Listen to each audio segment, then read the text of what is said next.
fetal deaths rose and fertility rates dropped after Flint, Michigan switched to lead poisoned water. That is according to a new working paper by economists Daniel Grossman of West Virginia University and David Slutsky of Kansas University. The authors found that fetal deaths, pregnancies that lasted at least 20 weeks but did not result in a birth, increased by 58% and fertility rates fell by 12% in Flint after April 2014 compared to rates in other economically similar Michigan cities that didn't switch their water sources. They estimate 198 to 276 more children would have been born among babies conceived from November 2013 to March 2015 if Flint did not switch water sources.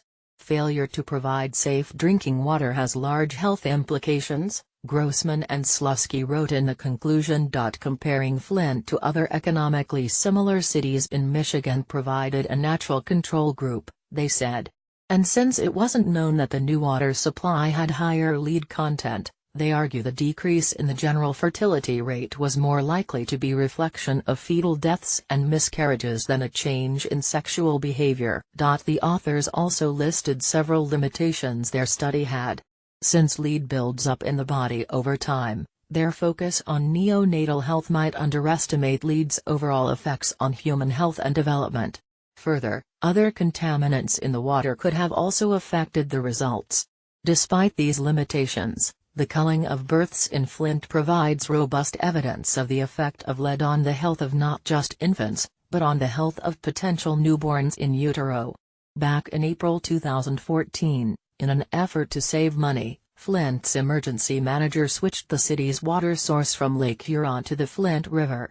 The water from the river was more corrosive, however, and caused lead to leach from city pipes into drinking water, according to Reuters. The city said the Flint River was safe to drink as late as 2015, and the water source was eventually switched back in October 2015. Lead is a cumulative toxin that affects multiple body systems, according to the World Health Organization.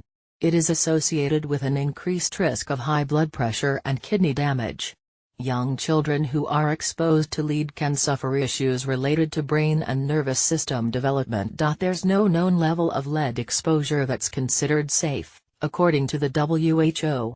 Previous studies have found a correlation between a mother's lead exposure and fetal death, prenatal growth abnormalities, reduced gestational periods, and reduced birth weights, as the economists noted in their paper.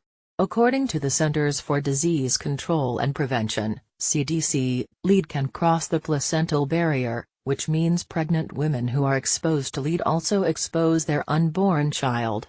Check out the full working paper here.